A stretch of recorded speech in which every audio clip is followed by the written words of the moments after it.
A new study from the National Institutes of Health suggests HDL, or what is known as the good cholesterol, may not be as beneficial than we previously thought.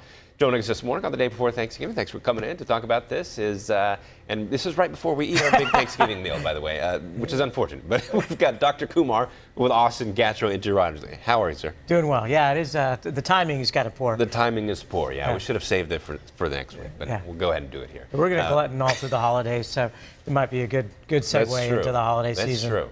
So we've got good cholesterol, we've got bad cholesterol. It's HDL and LDL. What does those things mean, first of all? So high-density lipoprotein versus low-density lipoprotein. These are the amount of proteins on the cholesterol molecules themselves.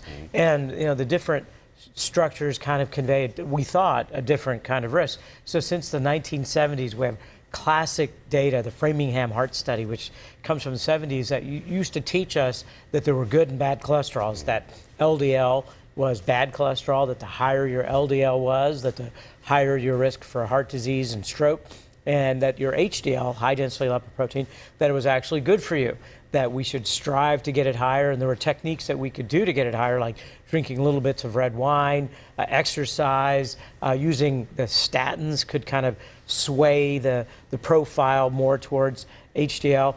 And now this recent study from Regards, it's an old study that looked at regional and ethnic differences in stroke.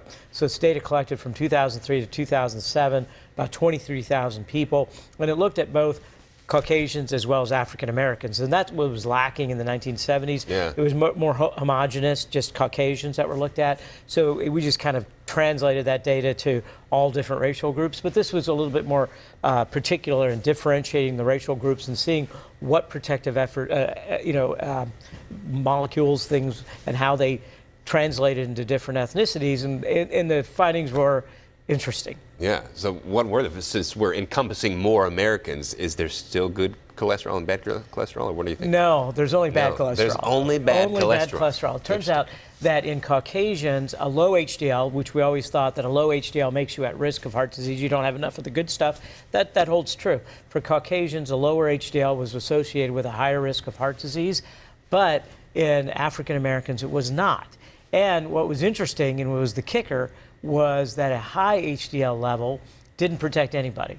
You know, we used to think that at a high HDL level, okay, good, you know, you're at less risk of heart disease, but both in Caucasians as well as African Americans, high HDLs cholesterol was cholesterol, and your risk of heart disease went up with the higher your cholesterol, whether it was good or bad. Yeah. And so that was kind of troubling news, that there isn't a kind of cholesterol out there that could protect you from heart disease. Yeah. Well, you've hit us with a lot of bad news here. Yeah. We've got about 45 seconds. What does this mean for Thanksgiving meal, and honestly, beyond that? Drinking a little bit of wine every now and then, what does this really mean? Yeah, you know, I mean, still, drinking a little bit of wine is still probably good for you, you know, small amounts. Yeah. Probably not through the mechanism of HDL cholesterol, but through other mechanisms, maybe antioxidants that help. What it really tells us is that those people that have high HDLs, high cholesterol, you should not rest on your laurels. You can't just believe that this is going to protect you. You got to avoid all their other risk factors: sedentary lifestyle, being above ideal weight, diabetes, smoking cigarettes. You know, if you do all those things need to be controlled, and you can't just sit there and go, you got a high HDL, you're not at risk. You know, we all, you know, heart disease is the #1 killer, and we need to modify our risk factors. All of us need to stay active, try to maintain a good, healthy weight, eat healthy, not smoke cigarettes, and go forward.